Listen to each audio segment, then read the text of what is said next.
Technical জানা অজানাতে সবাইকে আরও একবার স্বাগত। আমরা মোবাইলের ছোট্ট একটা টিপস জানব, কি করে আমাদের ফোনের এক্সট্রা সেটিংগুলো আমরা ঠিক করব, চেঞ্জ করব, বা অনেক সেটিংস আমাদের ফোনে অন হচ্ছে না, কি কারণে?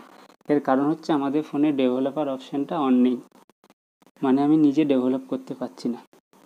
তাহলে চলুন দেখে নেওয়া যাক কি করে ডেভেলপার অপশানটা আমরা অন করব। প্রথম আপনি আপনার ফোনের সেটিংসে যাবেন। আমি এমআই ফোনে দেখাচ্ছি, আপনারা যে কোনো ফোনেই সেম প্রসেসে যাবেন, আপনাদের ফোনে ডেভেলপার অপশান অন হবে। তো প্রথম আপনি আপনার ফোনের সেটিংসে যাবেন। সেটিংসে যাওয়ার পর দেখুন, সাধারণত ডেভেলপার অপশানটা থাকে অ্যাডিশনাল সেটিংসে যাওয়ার পর অ্যাসেম্বলিটির পরে এখানে ডেভেলপার অপশানটা থাকে। তার ডেভেলপার অপশান তো এখানে থাকে, কিন্তু এখন নেই। তাহলে এটা অন করতে হবে।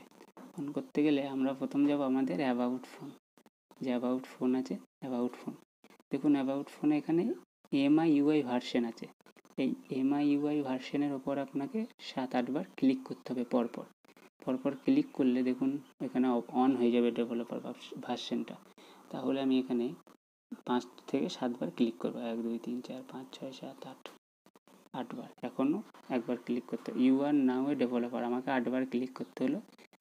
You R now A developer এখানে অপশানটা দেখিয়ে দিল, তার মানে আমি ডেভেলপ এখন করতে পারবো, সেটিংসগুলো ঠিক করতে পারবো। চলুন দেখে নেওয়া যাক ডেভেলপার যে অপশানটা সেটা অন হলো কিনা। তো এবার এখান থেকে আমি যাব অ্যাডিশনাল সেটিংসে যাওয়ার পর দেখুন ডেভেলপার অপশানটা আমার অন হয়ে আছে। তো এই ডেভেলপার অপশানের মধ্যে অনেক কিছু আছে যেগুলো আপনাদের খুব কাজে লাগবে। এখান থেকে মক লোকেশন, ইউএসবি রোবলিং, দেখুন এটা যদি অন করেন তাহলে এখান থেকে আপনি আপনার যে ইউএসবি কম্পিউটার সঙ্গে কানেক্ট করবেন সেটা কিন্তু আপনি ইউএসবির মাধ্যমে কম্পিউটারে কানেক্ট করে ইন্টারনেট বা ডেটা শেয়ারিং করতে পারবেন। আবার ইনস্টল হয় ইউএসবির সঙ্গে আপনি ইউএসবি দিয়ে আপনি ইনস্টল করতে পারবেন। আরও অনেক এখানে দেখুন সিলেক্ট মক লোকেশন অ্যাপস, অনেক এখানে সেটিংসগুলো আপনি পেয়ে যাবেন। প্রচুর সেটিংস এখানে আপনি পেয়ে যাবেন। পরপর সেটিংসগুলো দেখে নেবেন, আপনার প্রয়োজন মতো আপনি অন করে নেবেন। তো এই ছিল ছোট্ট একটা টিপস, খুবই গুরুত্বপূর্ণ টিপস এটি, আপনাদের সবারই এটি কাজে লাগে। তো বন্ধুরা, যদি ভালো লেগে থাকে টিপসগুলো, আমার চ্যানেলটিকে অবশ্যই সাবস্ক্রাইব করে রাখবেন। সবার আগে নতুন টিপসগুলো আপনার কাছে পৌঁছাবে।